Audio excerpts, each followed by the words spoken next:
I think charities are very hard to trust. I run a charity. When you grow a charity, you're saying no all the time, and it's heartbreaking. What I want to do is to build a charity where there are no costs, no marketing or fundraising costs at all. Charity, for a lot of people, they're held back by that, right? They don't donate because it's like, the problem's too big, so I might as well not bother. What am I supposed to do? The problem's too big. It's also far. We measure our P&L, right? That's what you do as a business owner. You measure your revenue, your profit loss, and so on.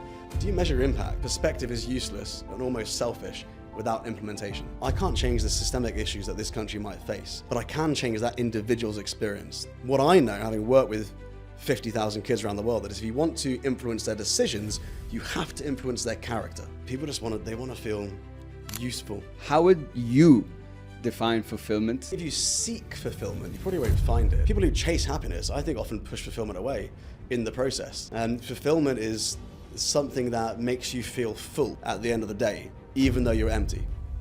Sebastian Bates is a 2-time best-selling author, podcast host, speaker, and founder of the Warrior Academy and the Bates Foundation. He has helped over 50,000 families across the world, and it's on a mission to empower young people to develop character, confidence, and resilience. Did you know that 44% of podcasts stop after episode 3? So that means all that time, energy, and money is just wasted, and you never get to truly see the benefits of podcasting. So if you want your show to stay alive and healthy, you can book a call in the link below, and let's get started today. Thank you so much for having me. Thank you so much for your time, man. I really appreciate it. So just to give the audience some context, Sebastian and I met through, actually, ironically, your sister, Antonia, shout out, who is Freddie's wife, shout out, who I've also had on the show. And I took a look at the work you do, man, with your charity and with martial arts and the foundation that you're building. And you've approached this area, the philanthropic, I'd say, nonprofit area, from a business mindset, which I've thought is very interesting, because that when I was listening to your podcast with Freddie, I'm like, that is probably one of the reasons why a lot of them don't work out or they struggle, because you want to do so much good, but there's that thing called charity fatigue, like there's so many things you want to do. So it's about prioritizing and so on. So I really wanted to dive in today, Sebastian, into your journey, your story, the work you're doing with the foundations, touch on, the charity work you guys are doing. And I want people, because this is a personal thing too, I want to leave this podcast with a different perspective on charity than I'm starting at right now. Because awesome. I have a very specific one. So I want for myself and the audience to get a different perspective on it than what we typically hear. But before we get into everything, Sebastian, why don't you give all of us a little bit of background about yourself, and we'll take it from there. Yeah, cool. So my name is Sebastian Bates. I am the founder of the Warrior Academy, which is the largest martial arts academy in the Middle East. We teach over 2,000 kids every single week, primarily the UAE, but also the UK. And then through our charity, which I founded, called the Bates Foundation, we sponsor 4,000 vulnerable kids, mostly from slums, orphanages, homeless shelters, in developing countries like Kenya, India, Nepal, Sri Lanka, the favelas of Rio, Fiji, all over the world. Wow. I started the Warrior Academy about 15 years ago in the countryside in England, in a small village hall, when I was about 19, 20 years old, after traveling the world. Came back, dropped out of university, came back to the UK, started this little club. And there was about 20 kids who joined the club. And very quickly I could see that we were massively developing their character more than anything, more than martial arts technique. And even though many of them became, national champions, it was about the development of their character. And so what I promised myself to do was to really focus on that, especially with younger kids. Fast forward 15 years, we've now worked with over 50,000 families around the world. Wow. I've written a couple of books that become bestsellers on this. I've worked directly with the royal family in 2 different countries. And we've won awards for the kind of transformations that we've made. So I've dedicated my adult life to understanding and helping parents understand how to rapidly develop their child's character. Okay, so let's start there on the child's character. And, I've heard this from podcasts, watching. I'm a martial arts fan, not a martial arts expert. So I appreciate what martial arts teaches you, things like respect, discipline.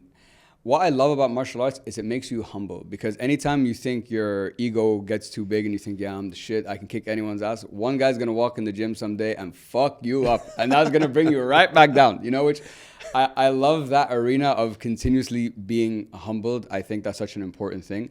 But when you say developing character, I heard once that you cannot develop character without going through struggle, right? Struggle and pain, and going through that pain is what develops character. But I want to understand from your perspective, how do you look at character development, or how would you define what a character is?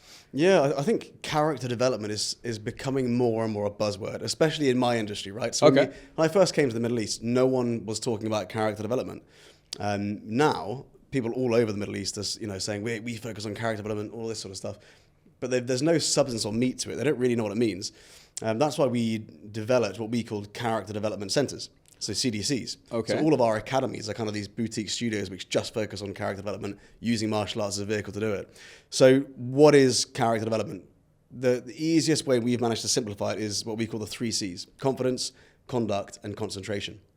And so when we work with young people, we analyze their 3 C's using a system we call the breakthrough area assessment, right? So we analyze their 3 C's. We use AI to do this now. It's amazing what we're able to do.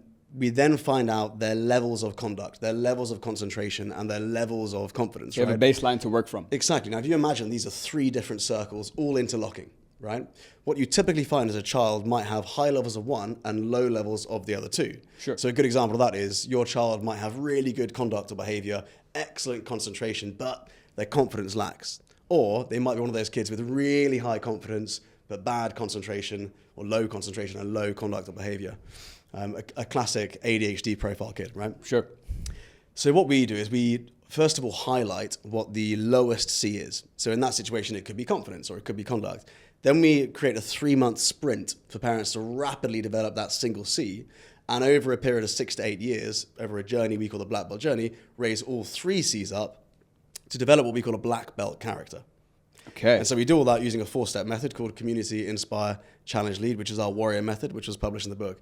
So that's how I could kind of summarize character development in 60 seconds. So conduct, concentration, and what was the... Confidence. And confidence. So I'm curious, given your experience, what have you, and I'm sure it's hard to say, but if you were to generalize, what have you found to be the areas that majority of kids struggle with? I would guess, from my perspective, it would be confidence. Exactly right, spot on.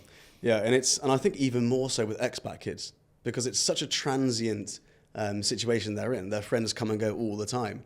We've got the 3 C's, right? Confidence, conduct, concentration, but there's a hidden C, which we call community. And everything rests on top of that. You can't develop a child's character unless they're part of a safe and supportive community where they feel they can trust everyone, where they feel there's reliability and stability. And so one of the challenges that expat kids have is that transient community all the time. They change class all the time. My kids are going back to school. It's a brand new class, brand new teachers, brand new friends, everything. Some of their friends have left, gone to different schools. Some have moved home. They've got brand new people coming in. Back where I came from, we didn't have that. You know, back in the UK growing up, you'd have the same group of 20 friends for 10 years. So expat kids have to get very good at saying goodbye.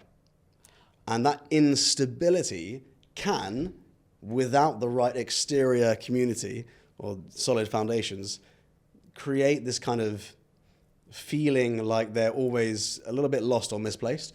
And that can disrupt confidence massively. So confidence, one of the biggest things, one of the hard things about confidence is it often leads to bullying. And you know, we really believe that most kids are going to go through bullying. And so that's why I wrote the book called Not a Victim. It's a fairly controversial book. It goes right into the heart of why bullying actually exists and how we can actually help people overcome it. It's none of the fluff, none of this wishy-washy, I'm going to protect my child from ever experiencing bullying. We approach bullying like your child's going to get bullied. Just like you teach your child to cross the road with a pedestrian crossing, we approach bullying in the same way. We're preparing your child for bullying. And so that's the kind of approach we've got, right? It's one of those difficult things that parents need to understand and develop with their kids, but 100% confidence is the limiting factor, the biggest issue. I would say, to build on what you're saying, I understand the concept of the black belt character, for the kids and how you want to develop them over a long period of time. but kind of like there's a hidden sea that you were talking about. I think there's a hidden area in this whole equation, which is you kind of need because no matter how much I can try to make you a black belt character, if you go home and your parents don't embody those values, you're kind of getting now two completely different messages. Totally. So how much emphasis or work do you guys have to do on the parent side when it comes to this? This is the thing. Parents who lean into the program the most, they get the most out of it. And I think one of the things that separates us and makes us quite different is how involved we make parents through community events, this sort of stuff. After every class, we have a 10-minute feedback session with parents. We have Zoom calls with them every 2 to 3 months. We didn't have any of this when I was growing up. So, I don't think any other club dives into that, solidifying that relationship with the parents. We call it the communication triangle. Okay. Where you basically got the child in the middle, you've got the parents, you've got the instructor, and you've got their school teachers. And so what we see is this is the community of mentors around your child. And so what we try and do is solidify that triangle.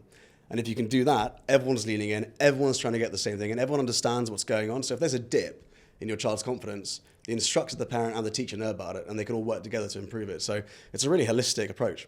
So you touched on bullying and confidence, right? So I haven't really touched on bullying like on the podcast. I know people who have been bullied. I didn't get bullied, but I went through some experiences, related to that.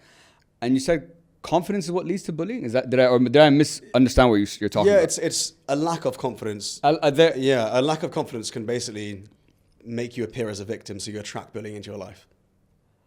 Oh, I see. You're looking at it from that side. I'm trying to understand I imagine bullying comes from a place of fear, insecurity, pain. Yeah. You want validation. That's what, and you look for obviously the weak person to do that too. But I don't understand from your side, because there's bullying I can fix the kid that is, as you're putting it, not the victim, or in this case, he is the victim that is getting bullied.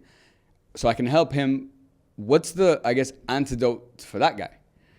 For the bully? Yeah. Yeah, I mean, this is the hard thing. First of all, it's understanding that bullying is just this flow of negative energy. You don't get good people and bad people when they're kids. They basically embody this energy which is being passed on. It could be an older sibling bullies them, and therefore they bully. One of the things we found is that most kids who go through bullying actually become bullies themselves because they try and regain control. We've had fascinating case studies. There was one boy, a 9-year-old, who I worked with. His parents reached out to me. He'd gone through 2 years of chronic bullying. And I went to their house and I sat down with the parents, understood their side of the story, sat down with the boy on his own, understood what he was going through. And what had happened is the same boy in school, let's call him Sam, this kid called Sam, right, in school was picking on him every single day. And he said it would typically happen as soon as he walks in. So I asked him to leave the room and walk in and pretend I was Sam. So he walked in and we just gradually worked on his body language bit by bit by bit. He did it about 50 times in 1 hour. And we changed his body language. He didn't appear like a victim. He wasn't avoiding eye contact. His chest was up, his eyes were open, he was looking direct eye contact, then sitting down.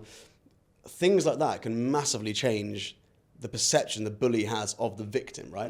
The next thing is changing their own perception of the hierarchy. So if you look at a victim and a bully, okay, typically that relationship only occurs because the victim places the bully on a higher level, like a hierarchy.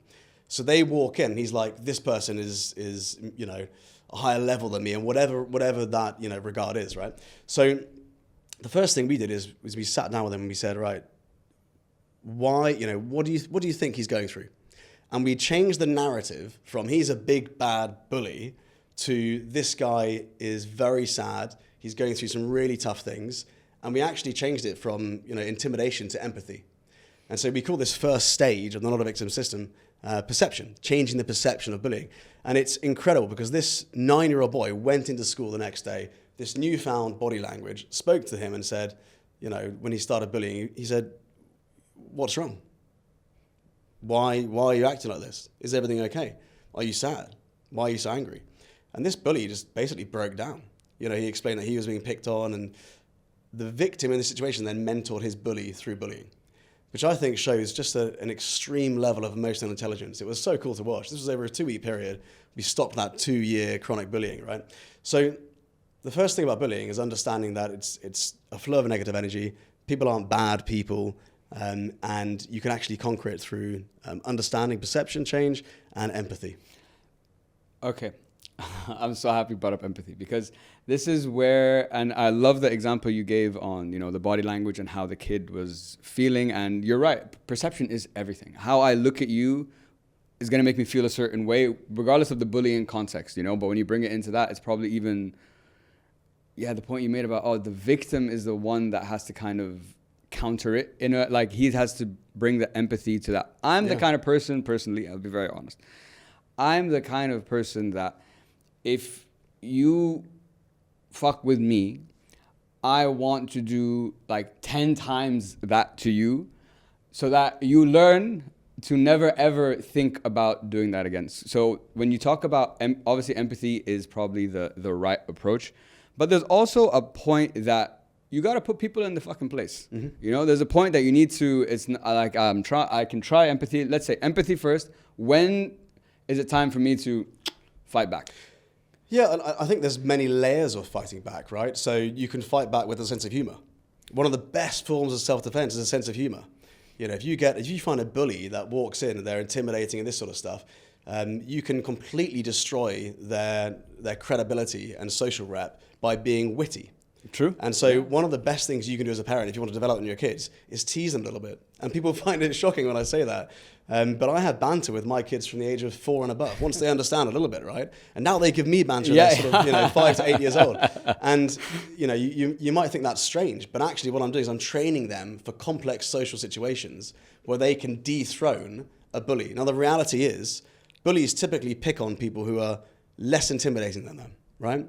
Smaller than them, not as physically empowered as them. So it's really important to understand that there's always going to be someone bigger and stronger. And so when you teach a kid to hit back, you're trying to teach them to win over every situation with violence.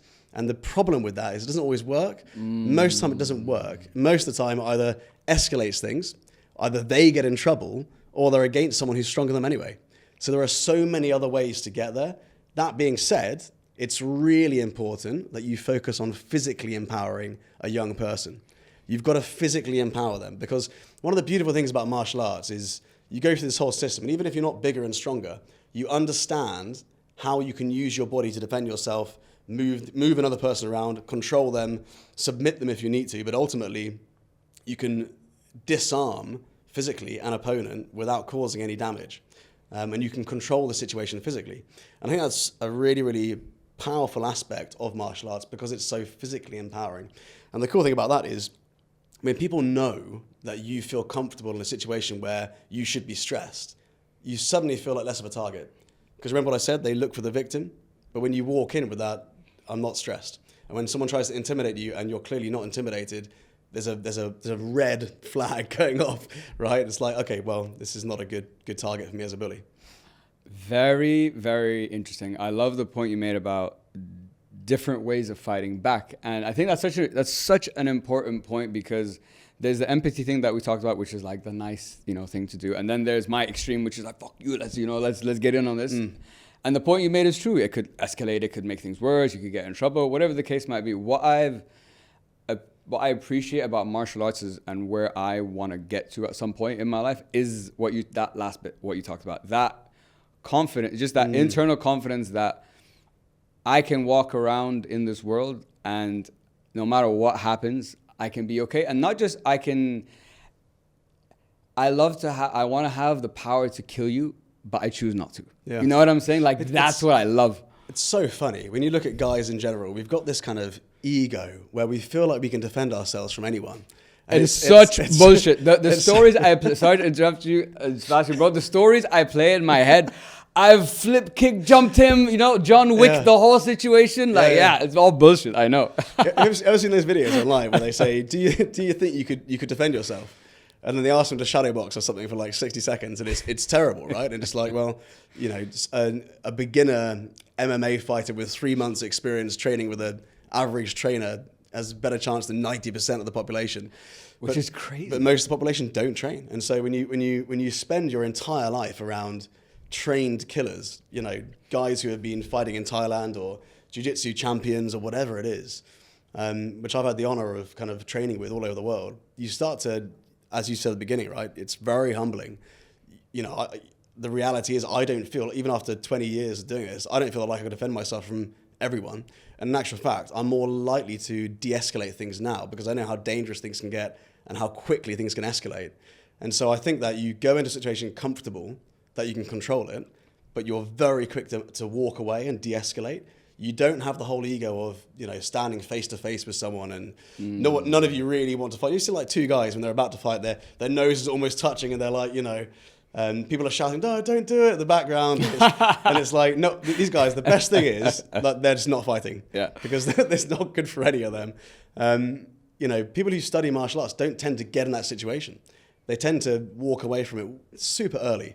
And I think that's one of the great things about martial arts is how it teaches people to be aware of the dangers, how to de-escalate, and to give them that kind of physical empowerment and understanding of, you know, their own power in that situation actually reduces the chance of them being in that situation. You made such a good point there about when it comes to martial arts, and you've been doing it now for like, you know, almost your entire life, and you've been champion in so many different places. What I think about when it comes to, so like you said, you've trained with killers your whole life. So you've seen what real damage is. You've seen what a real fight probably, you've been in them yourself, but obviously, okay, professionally, but you've seen how far it can go.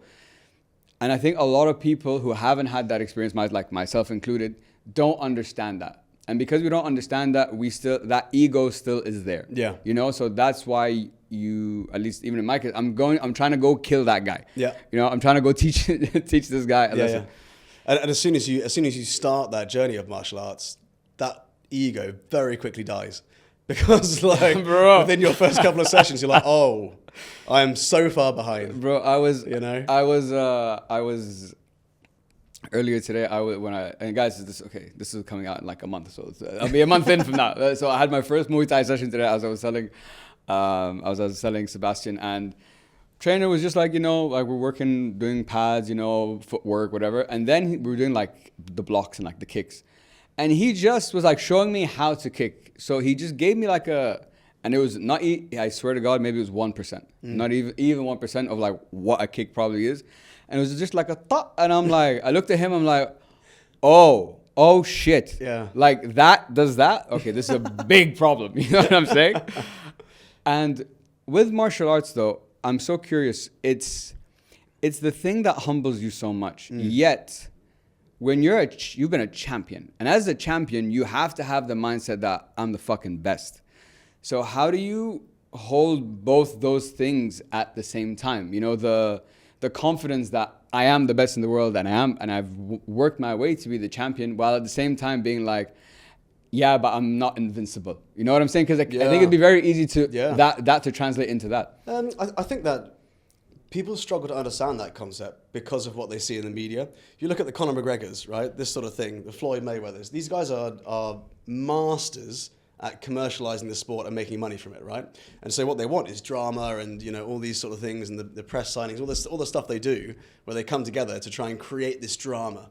And so if you look at some of the others who are way more humble, but some of the best in the world, like George St. Pierre and so many others that I've met, they don't have that ego, like outward ego. They probably haven't made as much money because of it, or don't have as much fame. But they're the true artists, you know, of this. And, you know, while a lot of these fighters who do get massive fame are amazing, incredible martial artists, it's kind of a shame for me because they've got so much potential to be an amazing role model, and then they kind of ruin it by commercializing it and acting this way and creating drama. And so to answer your question, I think that a true martial artist, if he's not tainted by the kind of fame and commercialization, is exactly like that. They understand how dangerous something is and their power, and they're actually really helpful and kind and empathetic to the people around them because they want to help. They're not trying to prove things. They don't feel like they need to prove themselves, and so they don't tend to do that. It's this kind of quiet confidence that they've got.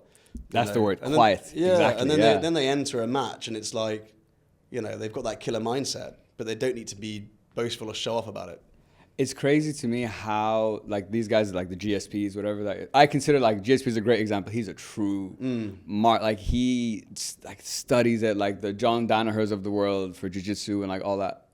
I appreciate mastery, but it's crazy to me how I can 1 second be that guy. Like that's how I am 90% of the time. But then you put me in that context where I need to use it, and it's like you go from like 0 to like 2,000. You know what I'm saying? Like it's just a switch, and I become a killer. It's so crazy to me. Yeah. It's such a like, because it's almost two competing like different emotions. And when it comes to the concept, like on the concept of like emotions transitioning onto one of the big areas I wanted to touch on today, fulfillment. Now, through my research and over time with the podcast and doing this, I've understood that in order to have fulfillment, you should live a life of service, of helping people. That's the only way that you will have fulfillment. But what I've also realized in this podcast journey is definitions are important. What fulfillment means to you might not be the same thing it means to me. And we might have two completely different ideas, so then we have two completely different ways of how to get that. So I'd love to understand from you, Sebastian, if I asked you, how would you define fulfillment? What would you say?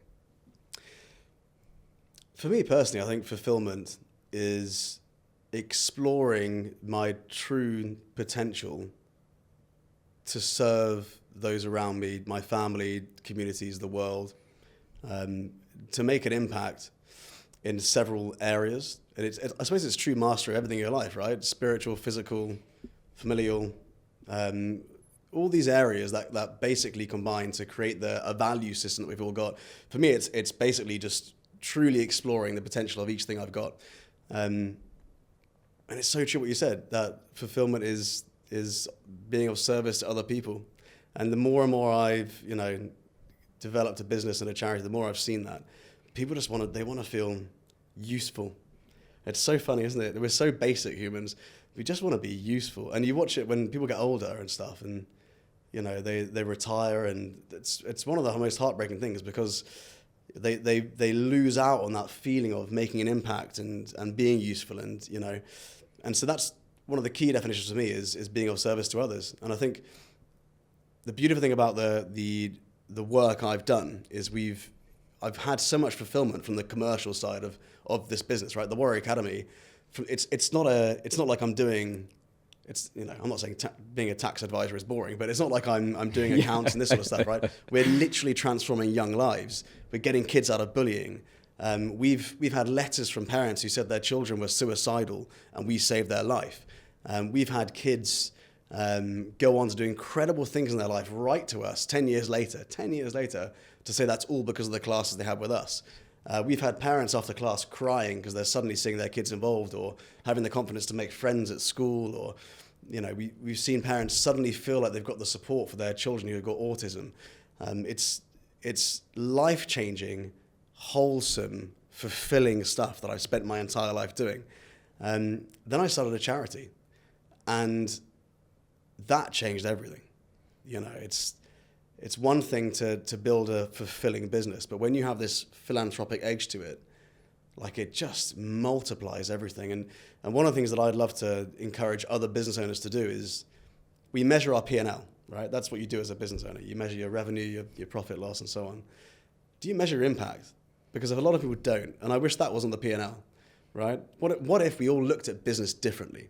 And one of the key metrics that we had to measure was actually our impact in the world. That would be a fascinating experiment, wouldn't it? And for me, that's the way we started looking at things. So we've had amazing years financially with the business where we've grown by over 100% in 1 year. We've had years where we've stalled because of COVID or whatever. But in those lower years, because we've always had this element of charity and philanthropy, we've made massive gains in impact. And so I've just been on this constant journey of fulfillment throughout the last 15 years of running a business, I think because of that mindset. Interesting. It's interesting. I love your definition of fulfillment, which is like mastery of all those areas, because that's what I try to do as well, emotionally, spirit, like wherever there's, I'm like those, I've watched enough content to be like, everyone says to live a long, happy, healthy life. These are the 5 areas you need to work on. Okay, let's work on these 5 areas. But you said something so important there. We just want to be useful. People just want to be useful. It's really, really is that simple.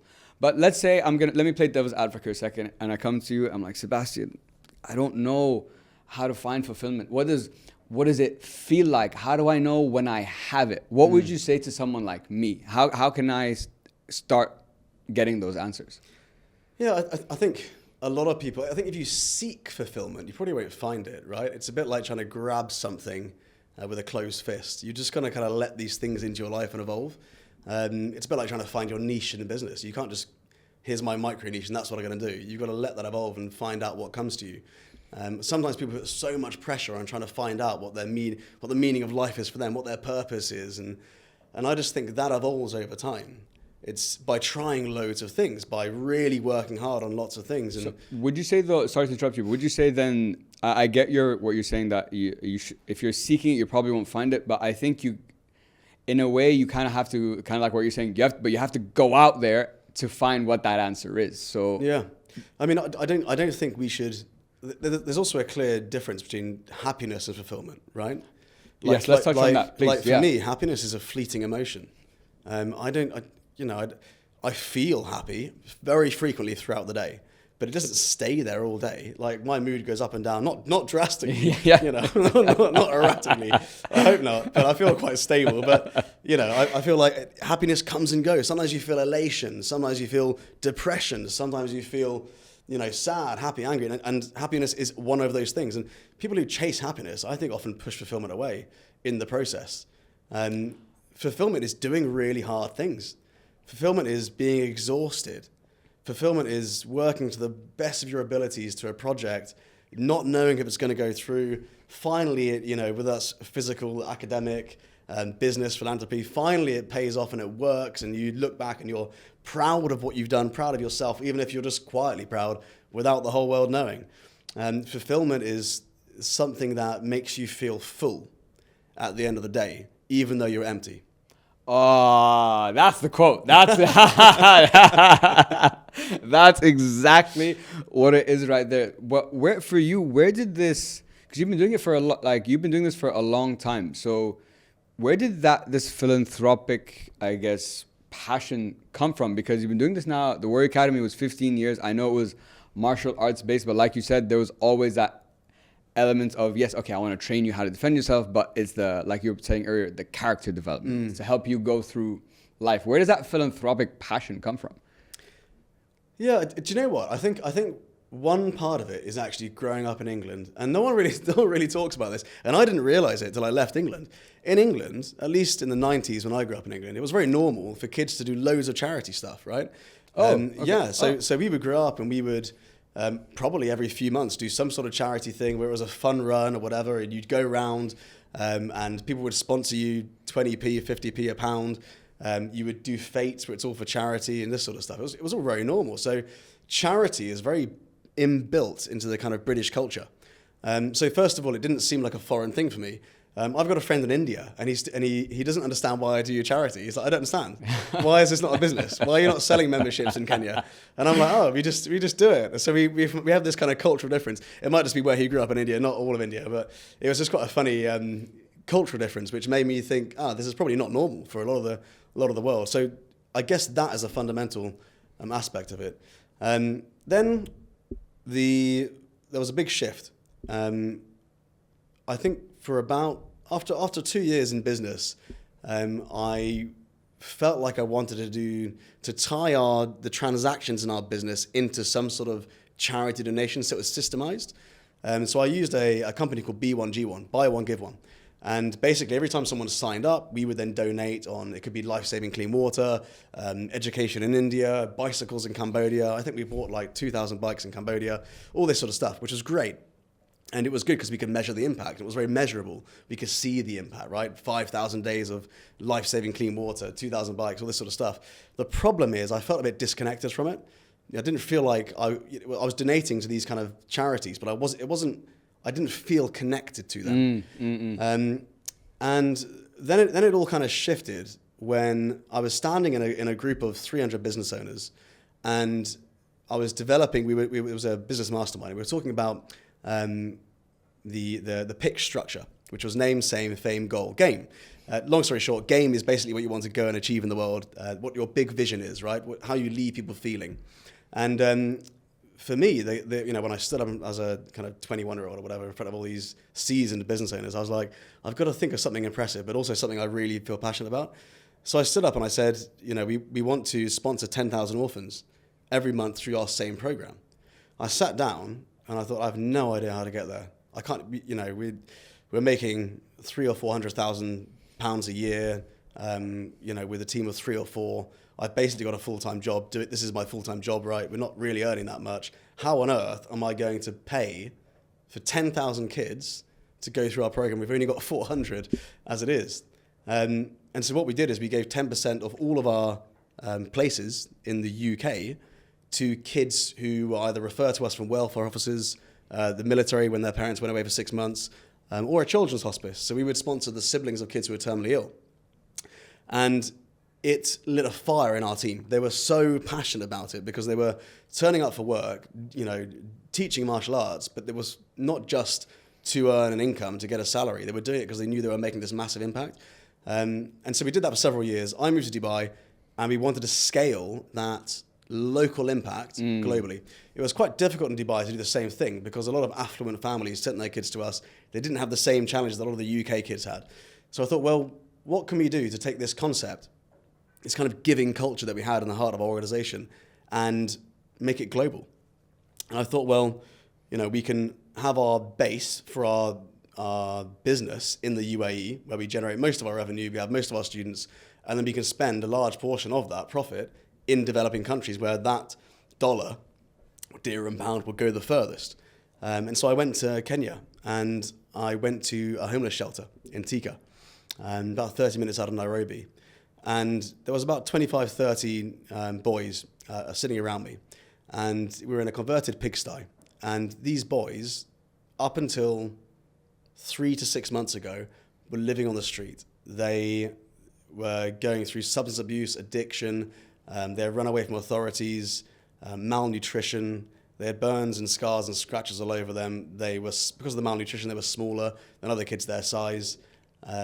This rehabilitation center was taking them off the streets, trying to get them off the addiction, off the drugs, the sniffing glue, which a lot of them are doing just to starve off the hunger. That broke when I was listening to you talk about on the podcast. I'm even tearing up now. That one broke my heart. Yeah. It's when you see it as well, it's I can't even imagine. Yeah. And so these these boys were going through this incredible center, but they only had 6 months with them, and then they would send them off to school. A lot of them would get their shot at school and then end up back on the streets because they don't trust authority, right? And I remember sat there thinking, okay, we want to help them, but just filled with imposter syndrome. How can I possibly help these kids? They're going through so much. The systemic issues are so vast. What can I possibly do? While I was thinking that, I was going through the process of this class, and I gave one of the boys, he did a leadership test, taught at the front of the class. So I gave him, as a reward, I gave him a uniform. He put on this martial arts uniform, and his face just lit up. It was the first time I saw him smile. And he had a scar here, he'd shaved head, patches where he'd been burnt, I think. And he was wearing this uniform, and he had the biggest smile on his face. And I suddenly realized that I can't change the systemic issues that this country might face, but I can change that individual's experience and their own life and the decisions they make. And if you want to, these kids do get a shot. They're off the streets. They're in a rehabilitation center. They'll end up in full-time education. They get their shot.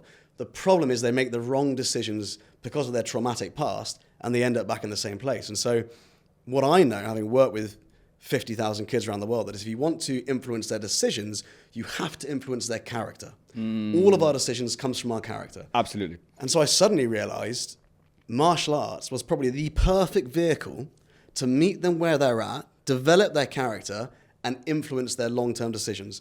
And so from that point, we've now, we transitioned all of those 30 boys into full-time education. Some of them we managed to rehome with their families who they were lost from when they got on trains, went away, and we managed to rehome them as well. That one moment where I was kind of sat there with imposter syndrome, and that one shift of, this is way too much. There's no way, I'm just a martial arts instructor. What can I do to help here? That one shift to, I can't change everything, but I can change this. Right, I can do something. I can do something today to help that one boy. That one shift ended up with us teaching 4,000 kids every week in Kenya.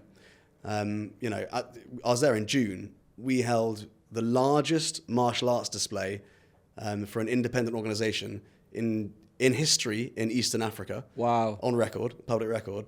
The biggest martial arts display by an independent organization in 2025 as well, globally. So this is with 1,000 kids in one class we held.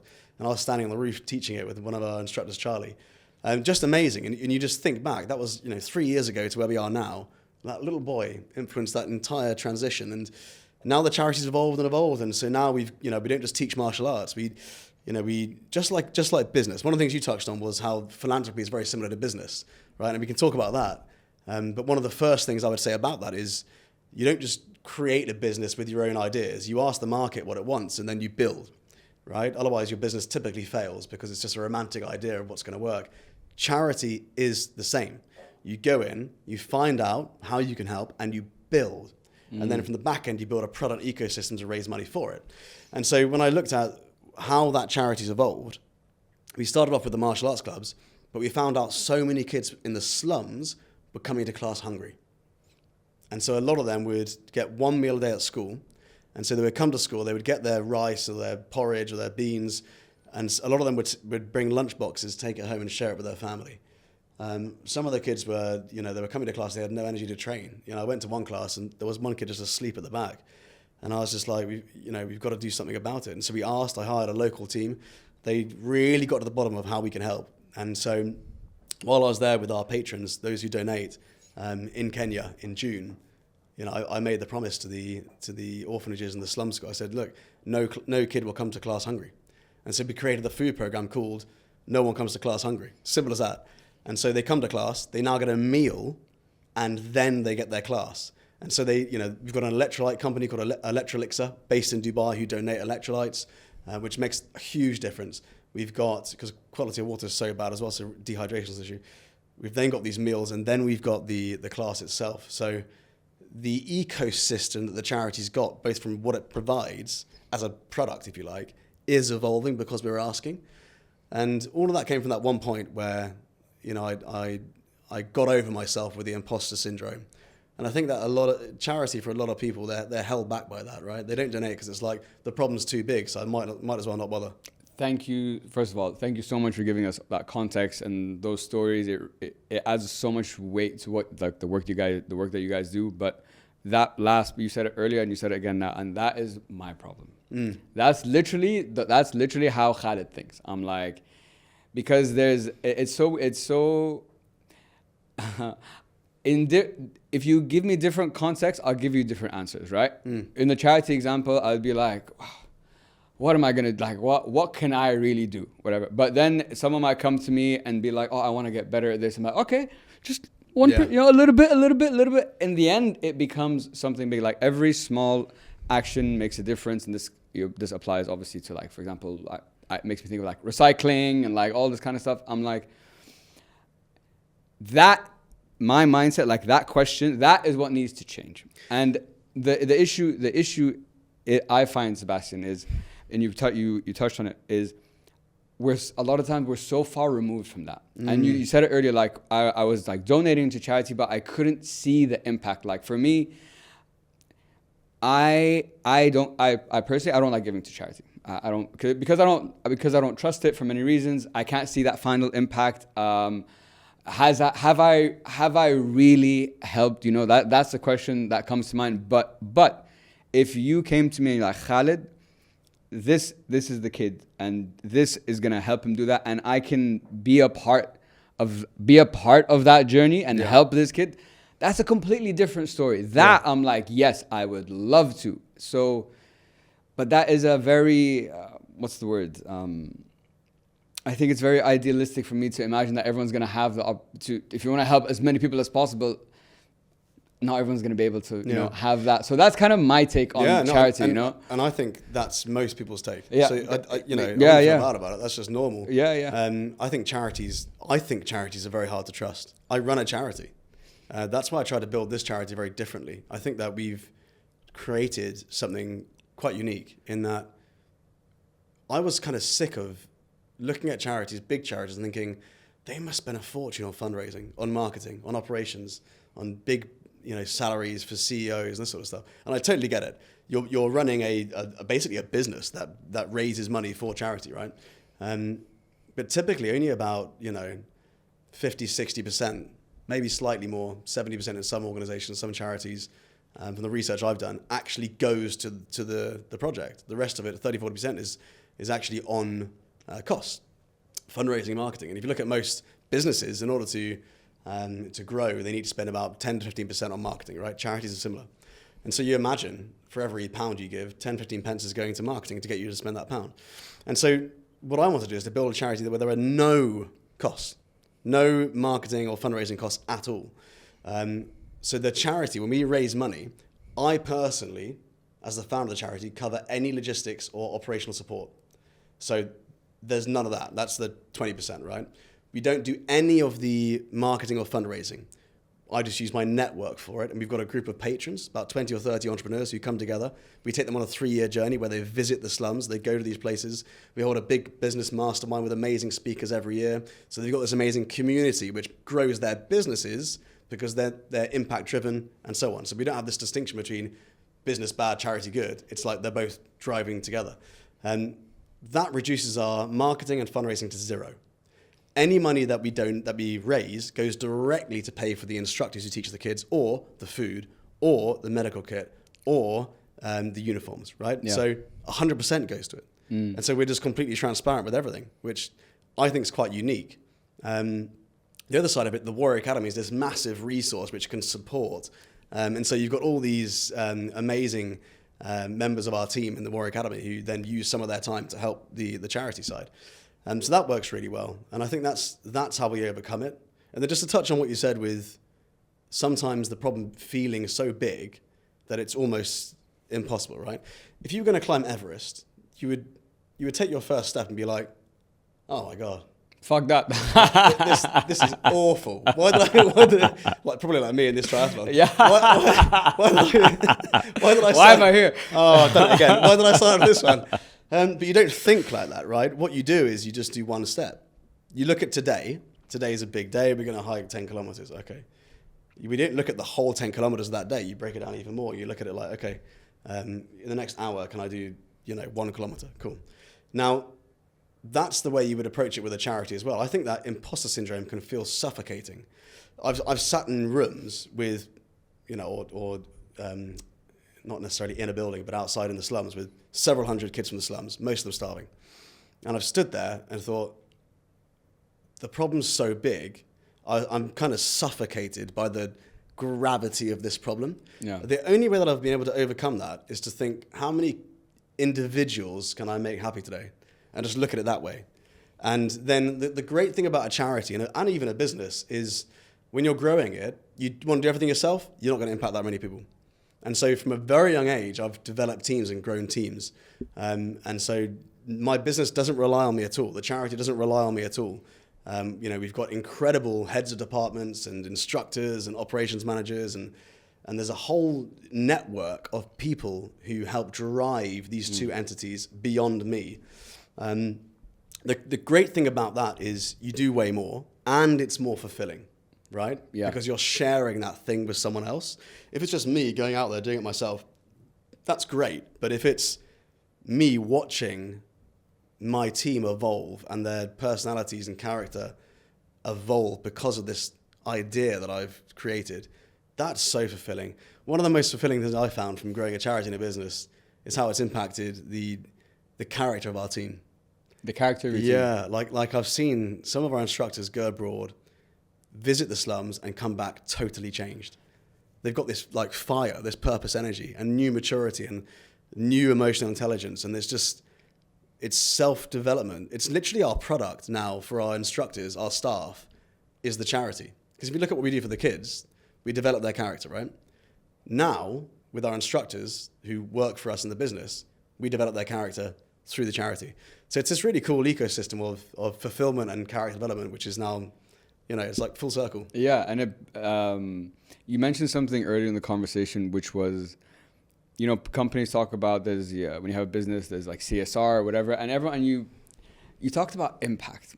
You know, like we all say we want to make an impact. Everyone talks about I want to make an impact. I'm trying to make an impact. Like I consider, this is my own opinion, I want to help people. Like that's why I started this show. Yes, to help myself learn, grow, whatever, but I'm trying to be charitable with knowledge. You know, everything, this conversation, you are getting access to incredible people and like the exact tools and information you need to help you in, you know, that space and for free. So, but for example, my father has been, his whole life has been, all his work has been Africa. So he's like, so just like you, he's seen it all. You know, he's seen what the other side of the world, you know, can really look, how life can really look like. And he's always told me, I need to take you to Africa. I need to take you to Africa. I need to take you to Africa. And I always, until this day, I tell him no, because I am, so I grew up in Dubai, right? And I grew up, personally, I feel like I grew up as an entitled kid. And then, you know, at 27, when I went and lived in Amsterdam for 3 years, it's like life was like, all right, you're here now. Like, let me throw everything at you. And it taught me, like, I learned about gratitude. I learned about appreciation. And I try to practice that, you know, in my life. But that, I know I've had this like calling in the back of my mind. It's like, it's been telling me this for years. It's like, you know, at some point, you have to go have that experience. You know, there's something there that you need to become a better person. Now, when you take the patrons there, and when they have that experience and they meet the kids, they would come back energized. Who, if you went there, had that experience, I can't imagine leaving in any other way. The problem I find is, which touches on what we were talking about earlier, which is what am I supposed to do? The problem's too big. It's also far.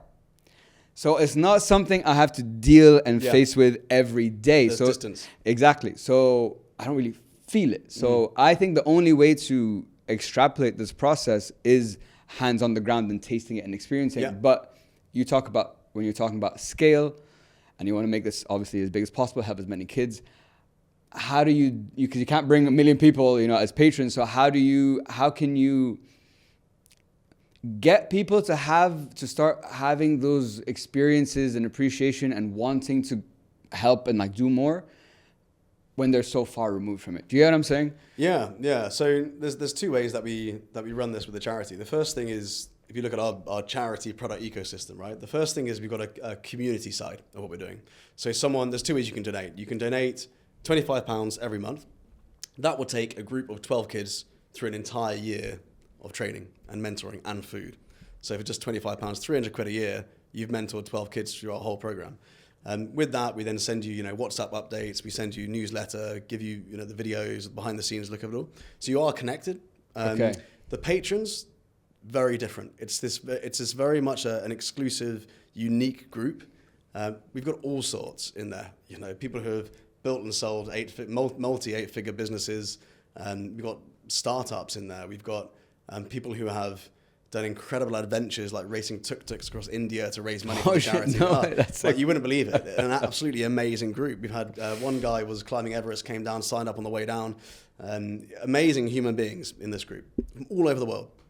And the great thing about that is we then take these amazing human beings who are highly successful, who want to make an impact, and we give them that reality check of this is what it's like. And so we take them to the slums, they experience the slums, they see the kids, they visit the homes, they visit the schools, they give out the food. When we go on these trips, they're very hands-on. They're literally out there giving out rice, giving out beans, teaching the kids, tying belts, all this sort of stuff. And it's packed. And so what I try and do is I don't want their experience of Africa just to be slums.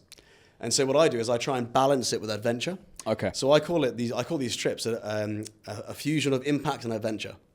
And so they come along and, they will take them on a safari that week, right? At the end of the trip or something. So they can kind of sit down, process it all, and also experience the beauty of that. And a lot of people find that weird. They're like, oh, how can you go and, give food out in a slum and then go on a safari?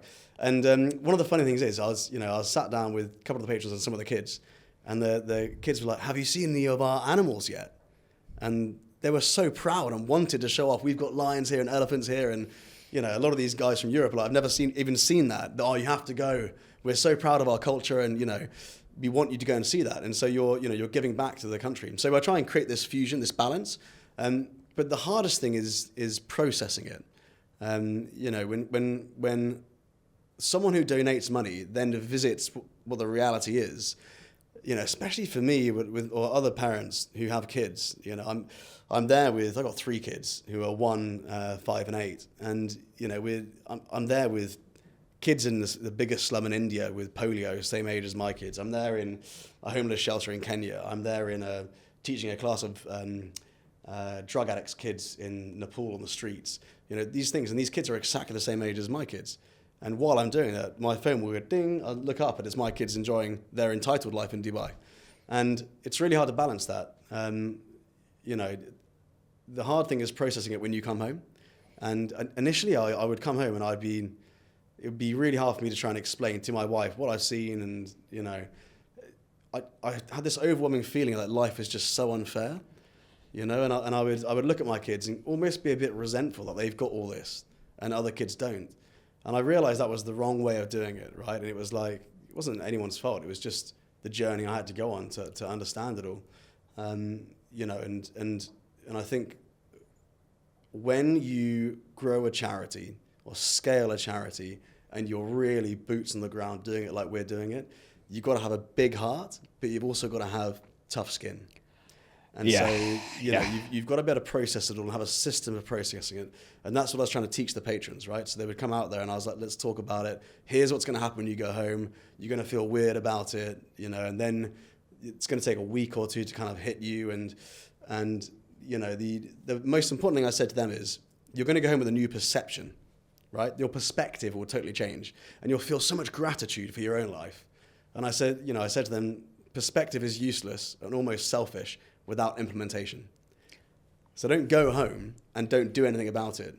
Go home and use that purpose energy to raise funds, to do charity events, to inspire your team, to inspire other people around you that they can make an impact. And that was one of the key takeaways, I think, from this trip for me, was making sure that it wasn't just a one-off trip where these group, you know, of fairly affluent business owners went and experienced something and then went home and did nothing about it, but actually took something away so they could go and build and give something more back. That was the big mental shift, I think. And I suppose the other thing for me is when you grow a charity, you're saying no all the time. And it's heartbreaking because there are so many things you want to help with. You know, I'll be sat down and I'll be like, we've only got so much money. There's only so much I can do. Even though we donate a lot, you know, there's only so much we can actually do. And so there might be 10 things that we know would literally change a child's life. But we can't give everything. So we've got to choose the most hard-hitting 2 things, which means sometimes saying no to things, right? And, you know, let's say there's 5 things some of these kids want. They're walking to school without shoes, and they're walking to school without warm clothes. Even in Kenya, it can go minus, you know, into the 10 degrees, super cold for a long walk at night. They can't afford the school, so they have to go home. Their house, you know, is in bits. They're sleeping on the street sometimes. They haven't got enough food. The girls don't have period packs, right? So they're learning about that. That's one of the reasons they don't go to school. They get infections and all sorts. They don't have the mentoring. A lot of them end up, you know, going down drugs, alcohol, and so on. So there are all these different layers when you start peeling back the onion, and it's like it's almost overwhelming, kind of suffocating, like I said, right? And so this is where the tough skin comes in. We have an amazing local operations manager who says, you know, I say to her, Monica, this is what we can spend. Where are we going to make the biggest impact? I don't go in guessing, right? I could go in guessing thinking, right, I'm going to spend the money on school. But now that kid's hungry, they can't learn. Okay, I'm going to spend the money on food. Okay, they've got food, but, you know, which solves so much, you know, it's like top of the funnel. But they haven't got period packs, so, you know, when that happens, they don't go to school. Or I'm going to focus on giving them warm clothes so they can actually get to school. They're not cold when they get to school. But now I can't provide them with that mentoring for martial arts because we've spent our budget on that, or they don't get food or whatever. So every time I feel like I'm saying yes, I'm saying no to something else. And that's one of the hardest things, right? Yeah. The way you described it, it must be so challenging, and you put it perfectly. You need to have a big heart but tough skin, and I think it's one of those journeys that like you've like philanthropy and charity and do it's like you've done so like if you like no matter what happens from this point forward, you should be able to look back and be like, wow, I saw, I tasted, I did a good thing, I helped people in this world. But I feel like from an outside perspective, when you go down that path, it will never be enough. Yeah. You know what I'm saying? And I think one of the challenges I would imagine in your case, kind of like what you're saying yes to one thing and no to another, is I would imagine it took you a while to be comfortable with accepting that. Yeah. You know, to be like, yep, I'm gonna make the decision. It's gonna help some people. That's all I can. It is what it is. And also, I hate this idea that we might do something and it might be a one-off thing. Everything I do, I want it to be sustainable and to carry on forever, or as long as possible, right? Like when you grow a business, your business might grow really quickly, and that's great. It might grow really quickly and then kind of slow down, or maybe even shrink as your priorities change. But if you do that in a charity, people's lives are at risk, right? It's like if your business doesn't keep up with the demand, that's fine. If your charity doesn't keep up the demand, people might die, or they'll suffer huge consequences because you're not able to raise the funds, or you're not able to double down and make it work. And so I'm very careful that we don't just scale it and here, but now we've got a big organization. We're trying to scale it properly, sustainably, and with the right people and the right foundations. I love what you said there, because I think a lot of times when it comes to charity, it is one-offs. You know what I'm saying? For example, there's this one that's been going all over the internet right now with Team Water that Mr. Beast is doing, raised 40 million to give people in Africa like clean water for I don't know how many years. There's like this whole thing going on. See, even though I know, like I want to use that example. I know you are doing a good thing. It still feels to Khaled, there's like, I still feel, what's the word, like icky about it, or like I have this like, that sounds great, but I don't know what that feeling is, or what that reservation is, or like where it comes from. Yeah. But like you said, it's doing it once is great, like pat on the back. But if there's no repeatability, no system in place, no structures to keep this going, not that there's no point, you still did a good thing, but it's not the impact that you're trying to make. Now, which this kind of comes back to what you're talking about earlier. I know you mentioned, I love how you said, let's add, impact should be on the P&L. Every business says they want to make an impact. Khaled, as my podcast say, I want to make a fucking impact. Everyone wants to make an impact, right? There's different definitions of impact to everyone.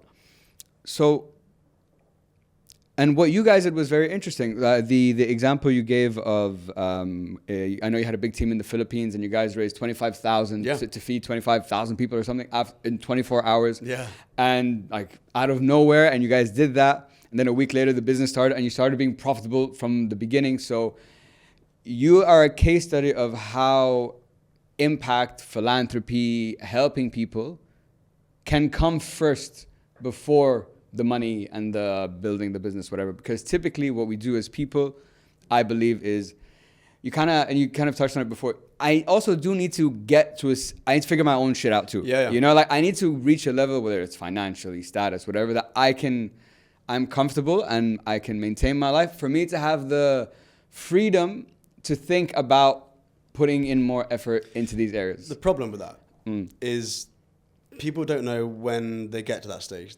Great point. When's enough? Great point. Because people say, I'm going to wait till my cup's full. I can't give if my cup's not full. But their cup constantly expands. You've got lifestyle inflation. They keep up with the Joneses. Now they want the different car, the next car. They want the bigger house, the more holidays, and so from my perspective, you build it into the kind of the blueprint of your business. It's not what comes first, this is what you do at the same time. And so, when the Warrior Academy was growing, we didn't have the money, but we did have spaces in class. So we didn't give away money, we gave away some space, right? And they were spaces that we might not have necessarily been able to fill in that class.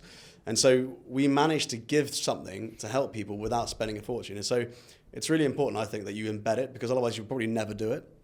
And the other thing is, it's so much more meaningful and fulfilling and impactful if you do it from when you start. Because when if you grow that philanthropy into your business, that giving culture, not only are you able to look back over the last 2 years, 5 years, 10 years, 20 years and be like, wow, that impact over that period of time was massive. We weren't just here for the money. But also during that journey, your team have been massively inspired by that.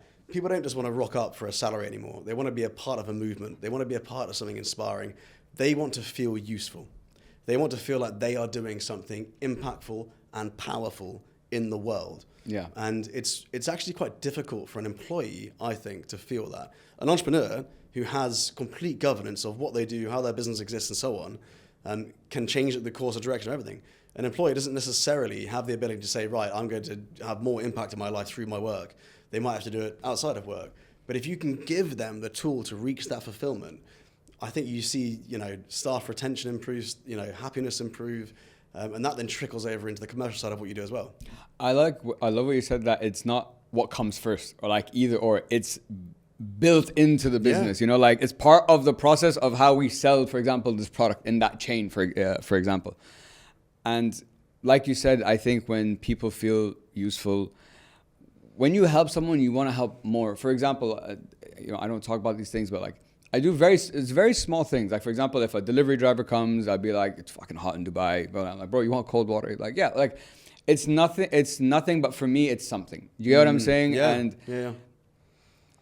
It when I do it, I do feel good after, Yeah. like I helped someone. Okay, it's a very small thing, but, and again, kind of like what you said, so it's small, but it feels so nice. Yeah. And it's how do you multiply and rev that up?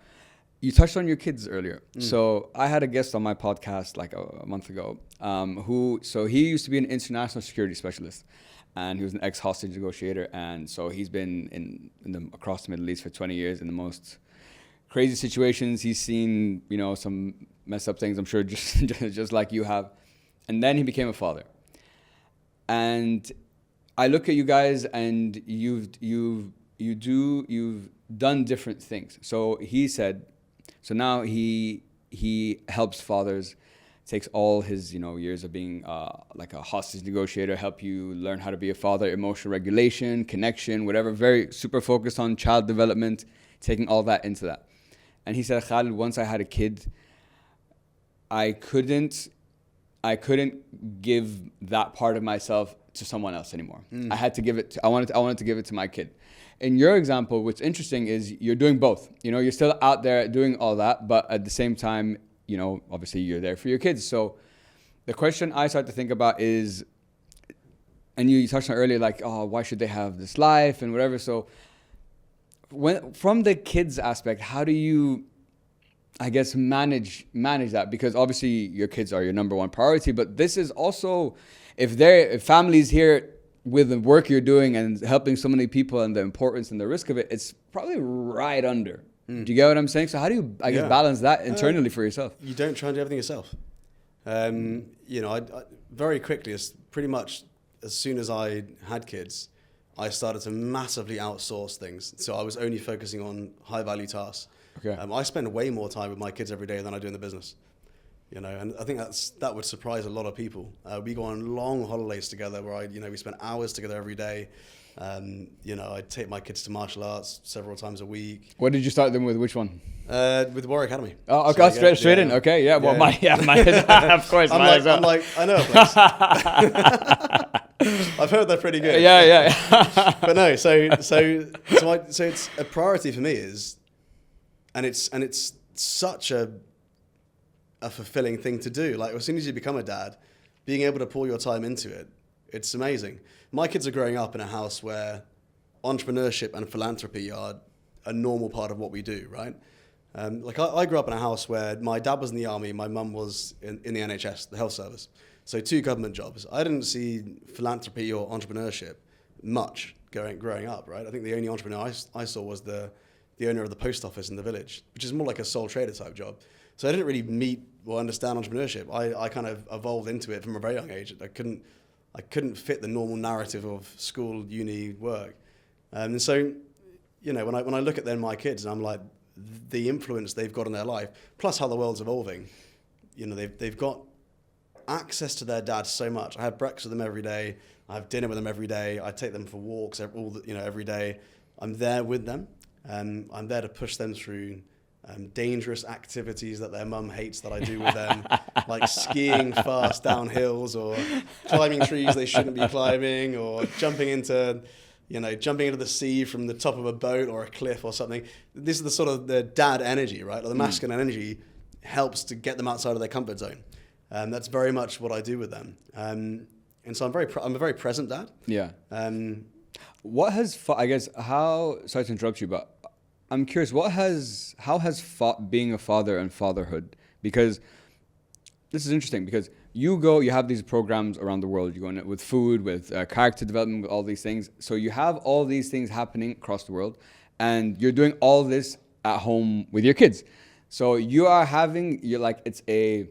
it's a live feedback loop of, I should do this different, change whatever. So how has fatherhood helped you in the work that you do? Like, what has it taught you?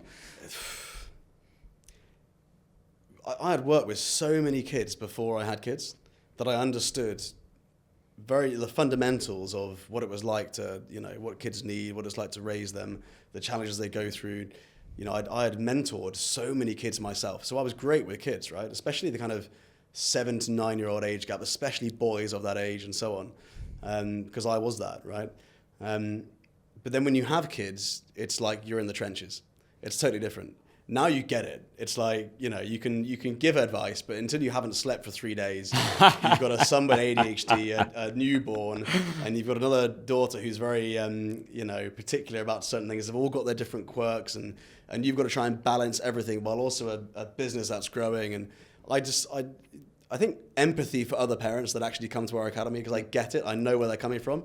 I know how hard it is. That doesn't change the fact that everything we've been working on for the last 20 years works, because it does, right? I just have more empathy for those who go through it. A parent comes in tired, and now we're like, here's a coffee, we've got this, right? When parents take their kids to martial arts, ever since I was a dad, we've given free coffee to every parent who comes to our club. Seriously. So, and one of the things I joke, I say there's one thing parents love more than character development, is coffee. Facts. There's no character development happening today without coffee.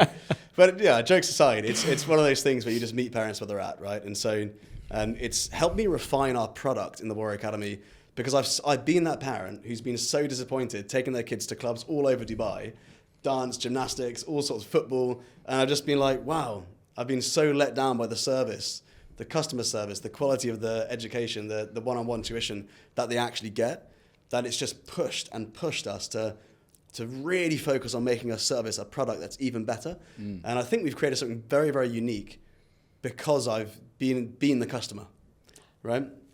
That's the best business, the most successful businesses typically are the ones who are the customers first. Yeah. You know what I'm saying? Yeah. And the context that you now have, I love the example you give as when being a father, and you see another parent like, yeah, I get it. I understand. And like you said, because you have all these frustrations with like, oh, I want this here, want that here, and you can refine that and build it into the product. One thing, so I don't have kids, Sebastian, not yet. And I've had this conversation with different people on the podcast, so I like speaking to dads about it and like seeing like, what do they think? Whatever. Maybe they make me less scared. I don't know. I can already see what my problem is going to be. Now, and for me, it's I want my kids to grow up in a certain way. Now, this is the thing. I'm like with every parent, just like our parents were with us, whatever.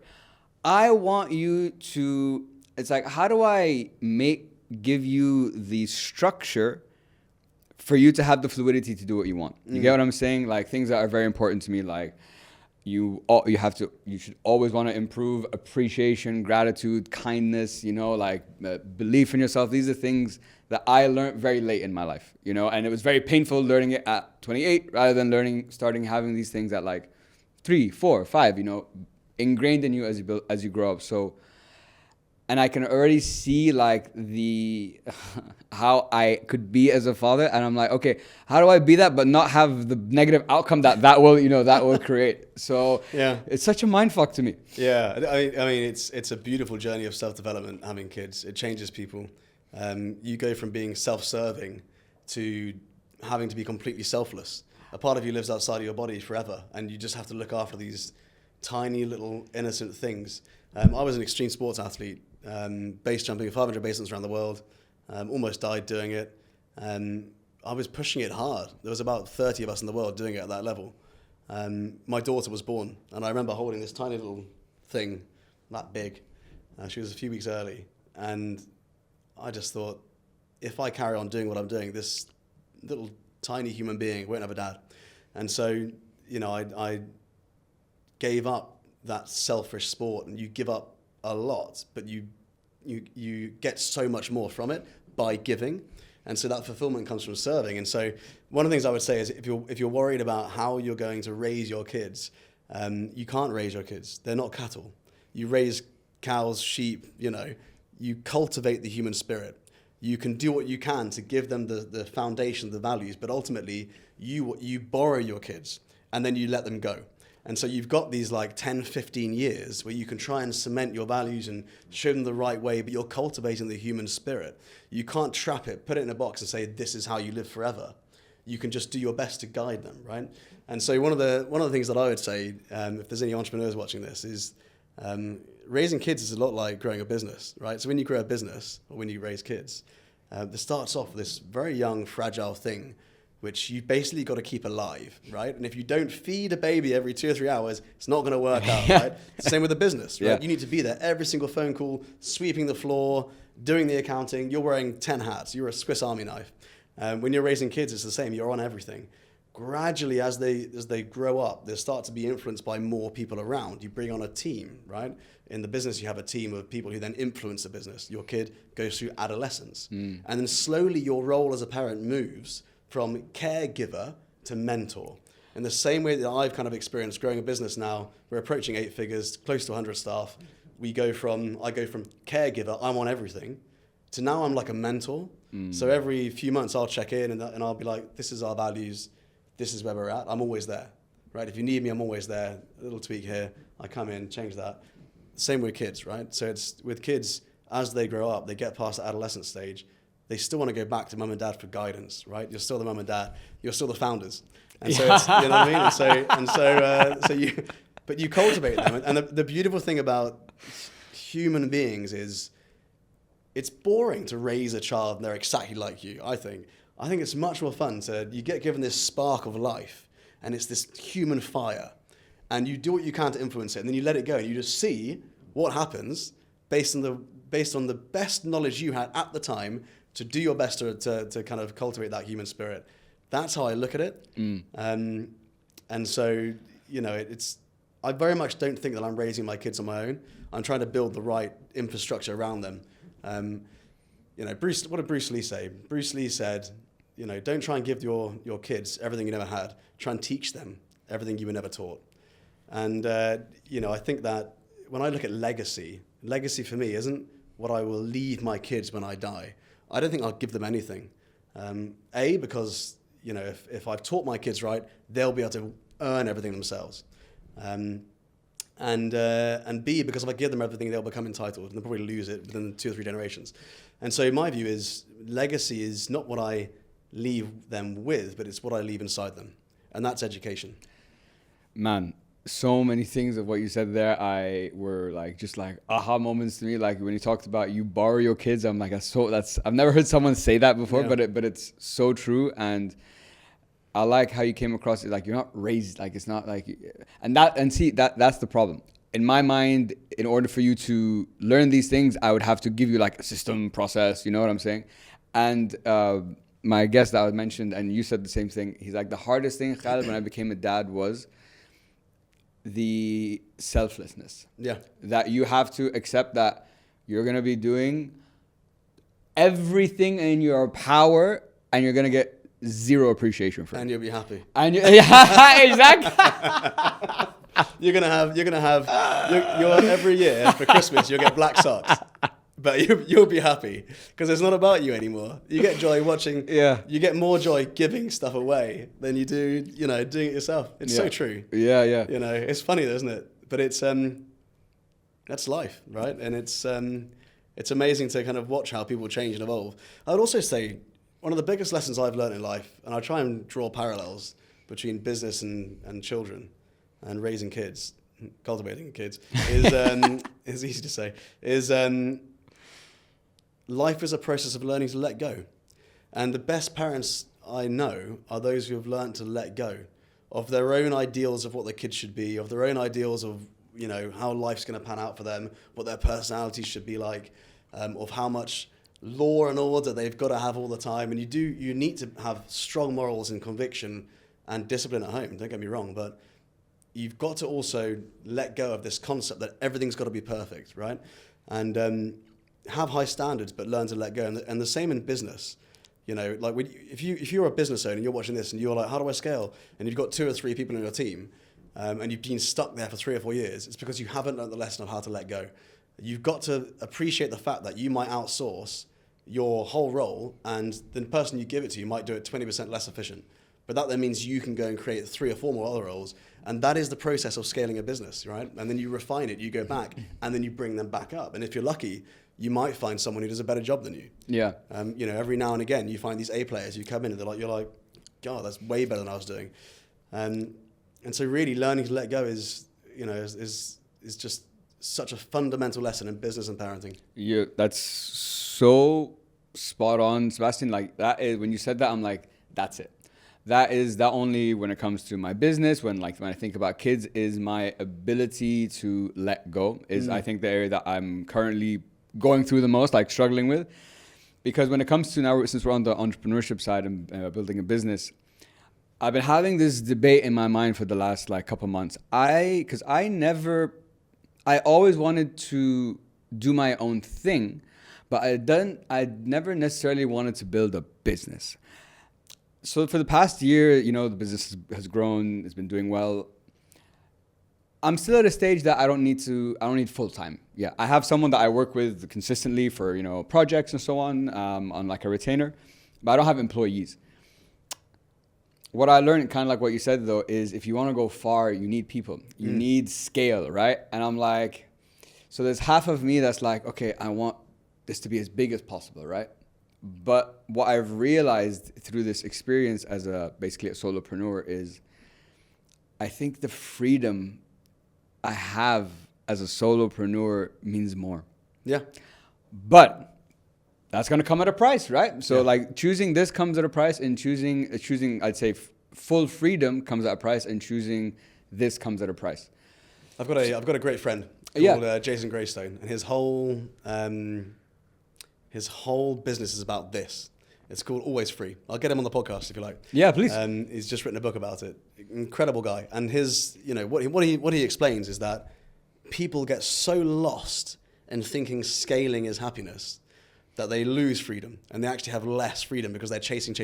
Exactly. And it's the same in business, the same in lifestyle, in everything, right? And so I think it's so important to kind of go through stages in your life, maybe even pre-planned in your year, where you live quite simply. And so we do that. We spend a month in Thailand every spring. And we literally just, live in Thailand. We live in one villa and we just spend a month in nature. And it's amazing because, the kids are just playing on the beach, going on a longboat, catching fish, running around the jungle. I take them on motorbikes through the jungle. We see snakes and monkeys and elephants and just in nature for a month. And it's a really cool experience, and it costs you half the price of living in Dubai. And you suddenly realize, this is the point. Right? You don't need more and more and more. You don't need the next car, the next house. You don't need these things. And you often then put yourself in a position to get a bigger business, more responsibility, so you can earn those things that you don't really need or want just to impress other people, and you lose your freedom, right? Yeah. The other thing I'd say is I've worked quite closely with families with, who are close to billionaires. Well, some were billionaires. And when I've worked with them and their kids, one of the things I've noticed is a lack of freedom. And so lack of freedom. Yeah, you get to this point where you can become so wealthy, you're never free. And the reality is, you can't, you get to a point, if you're a billionaire, you can't just, with kids, you can't just walk into the mall and walk around. You need security. When you take a trip, you've got to have all this security around you. You can't just, every single thing you do needs 4 or 5 more layers of protection. Your freedom goes from a point of, from the point of view of people know everything about you, they're constantly watching you all the time. And so I was speaking to someone about this, and I was like, there's a sweet spot. I think it's about 150 million net worth. Is that it? Maybe, I don't know. Long way from that. But I was like, it's funny that even at the the bigger scale, right? Yeah. It's like you lose freedom. Yeah. And I think it's just being really careful with what do you actually want in your life? What does the perfect lifestyle look like to you? And, what is, design your life around what you want and try not to get wrapped up in it all. I love the example you gave about Thailand. So I was in Thailand 2 months ago. Very different trip. It was a bachelor party than what you guys had. But just when I went there, the concept that like my money here is going 10 times farther than the places like we typically go in Europe or anywhere around the world. I'm like, for fuck's sake, bro! Like why? We can do 10 times more here with like half the price. But the point you mentioned about it's such a good. I've never heard anyone say like scaling doesn't necessarily bring happiness. Scaling doesn't necessarily bring freedom. Now, I do love that, but at the same time, you as an entrepreneur, when you're building a business, you are kind of trying to get freedom in a way because you're trying to build something kind of like what you've done that can run, your thing can run without you. My thing can't. Yeah, that's the difference. This is the thing I've noticed. When someone starts off, right, you don't have any freedom because you build a business. You're now the sole trader working all the hours, Swiss Army knife, doing everything, right? You start outsourcing a few roles. Let's say you've got someone doing technical deliveries, someone doing content, someone doing admin, finance. You've got a team of 5 of you, right? Someone doing sales. If one of them goes, you're now back in. So you don't have that much freedom. Then you get to about 20 staff, right? You're like, now I've got freedom. But now you've got loads of HR issues. And so one of the things I've noticed is that the real freedom comes for most businesses when they get to that stage where they're sort of making $5 million a year at about 20-30% profit margin, and they've got a team of 30 or 40. What I found then is that the business is financially successful enough to put out most fires. And so you as a business owner, you don't have to be the one jumping into those things with a fire extinguisher and trying to save the day all the time. Mm-hmm. You've got layers built in to protect you. And so the business becomes so much more fun to run. It doesn't need your time. It needs your high value ROI expertise on certain things. But you're also in a position where you can now hire really talented people who are better at operations, better at finance, better at admin, better at sales than you. And so you're able to have more freedom because you're able to build this kind of moat around you where problems kind of don't get to you. Yeah. And that's a really beautiful part of business. But it's you have to go through the trenches to get there. And a lot of people don't want to do that. Exactly. That's again, that's such a great point. And like you said, I think when you said it earlier, that those 5 roles, that's basically like if you're building a business, if you'd only need more people if there was more demand. You know what I'm saying? Like if you had someone for those 5 areas, those are the key areas of what business are. A lot of businesses can be massive. It's more about leverage than people. So exactly. When I said 5 million and 30, 40 staff, I don't mean that you need 30, 40 staff. You could do that. You might have a business structure that does the same with 5 staff. AI, loads of automation, systemized. The whole point is leverage. Yeah. And one of the challenging things is when you do have a small team of 5, typically their roles are so important that if one person goes, it's on you to try and find someone else or to do it yourself. Whereas when you do have a bigger team, someone goes, there's someone else in the team who's already got a shortlist group of people to then hire and replace. And so, you're not in this reactive mode. You can go away for 2 months. The business carries on running, right? That's true. Jason, sorry, Jason. Jason? Jason, yeah. Is he here? My bad. Sebastian, I just have 3 more questions for you just to round off our conversation for today. And I wanted to, since we're on the entrepreneurship subject, I wanted to touch on this, and it kind of underpins everything we've talked about today. Now, you mentioned this on the podcast with Freddie, that entrepreneurs are taught / almost meant, to buy the Ferrari. They think that's the thing that's going to make them happy. Now, and what I love, how you answered that question in that podcast, I love, because you didn't come at it like, fuck that, you should not do that, put money into like charity. No, you looked at it as in a very logical way. Like, yeah, you want to get it. If that symbol is important to you, get it. But like you also, like, it'll get boring after, like only so many times you're going to drive, whatever, get boring. But look, everyone has their own metrics for that. My question to you is, how do we change that perception of entrepreneurship from my success is getting the Ferrari to my success is I've actually helped people? I think we're lacking role models for young people which talk about values beyond commercial success. And I think the way that you achieve, you don't do it overnight, right? What we're talking about here is changing the perception of entrepreneurship from let's put people on the pedestal who make the most money, the people who have the Ferrari, who, you know, have all these status symbols, rather than let's put people on the pedestal who have made the biggest impact, changed the most lives, build families, are super happy. You know, in my opinion, it all starts with providing young people with role models who do it differently. And, you know, like I said, I'm not anti the whole Ferrari thing. You want a supercar, go for it. One day I might do it, but it's like at the bottom of my list of things I want to do. And, you know, that one year, and I spoke about it, I put £200,000 on a charity instead of a Ferrari. I took a gamble. And everything on red instead of on the black, and it paid off, and I felt so much fulfillment. I built something really cool that I'm proud of. You know, it appreciates. The Ferrari depreciates, right? It's like, well, you know, I don't need to chase status. That's a very freeing thing. You know, who do I want to impress? And so I think a lot of it is perception. I think a lot of it is role models. A lot of it is where we give attention as a culture. I don't think it's something we can easily change. I think it's something that people just have to find out for themselves.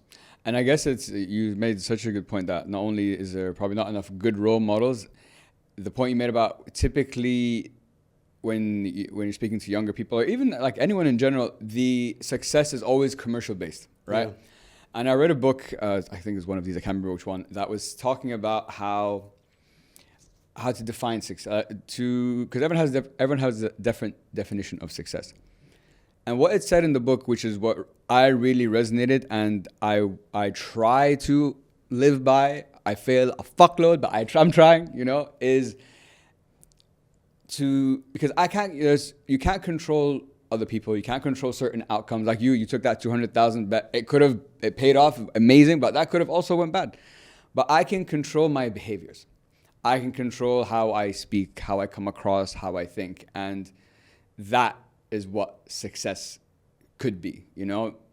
And if I define success like that, that means I could start being successful this second. Yeah, totally. And I think that's that is what it's the next layer of what you're talking about. Is we need to redefine for people and everyone. I think that success is not just that is no, it's not to discount it either. It's not that it's not important, but there's a different thing that if you probably work on it will help you get that. Yeah. Yeah, I think success as well has a lot to do with pressure and how much you're able to take. I think that culturally we've got this kind of feeling of pressure's bad, right? We shouldn't have pressure. We shouldn't experience pressure. We should reduce pressure, live with less pressure and more peace. And I think that, you know, your success in life is directly correlated to your ability to handle pressure. And so when you look at young kids, we bubble wrap them so much that they struggle then to live life as an adult and experience pressure. Whereas if we develop their character from a young age, we teach them how to handle pressure, give them the coping skills, that is how you give them success, not by removing the thing that they see as bad pressure. One of the things that I love as well is this concept of, and I can't remember who it's from, it's a quote, and I might ruin it, but it's along the lines of, the true measure of a man is by the size of the things that truly stir him.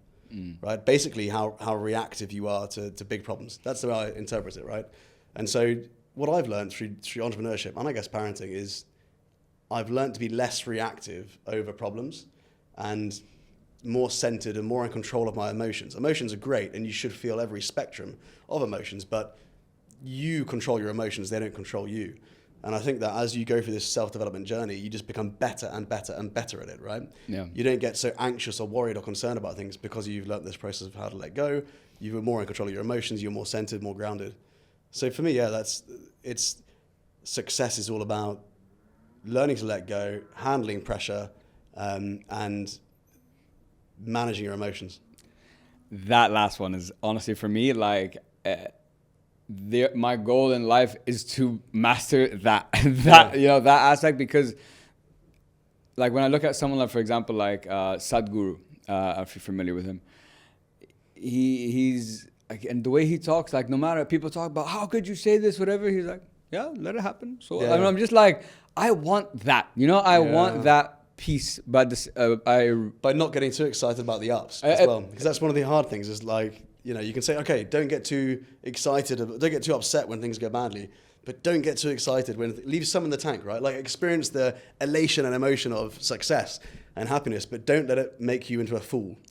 Because it's so easy to be a fool, make foolish decisions, right? Like when you feel elation, and you want to be somewhere like 20% in the tank. And I'm so happy you touched on that point, because that is the area that, as an entrepreneur myself, or a solopreneur, whatever you want to call me, that's what I struggle with the most. I just signed, for example, a client last month. Amazing, great deal. We're very excited. We're going to do like some great things. But like I got it, and then I'm like, okay, cool. I felt good for like a day, went on a holiday, relaxed. I came back and I'm like, okay, where's the next one?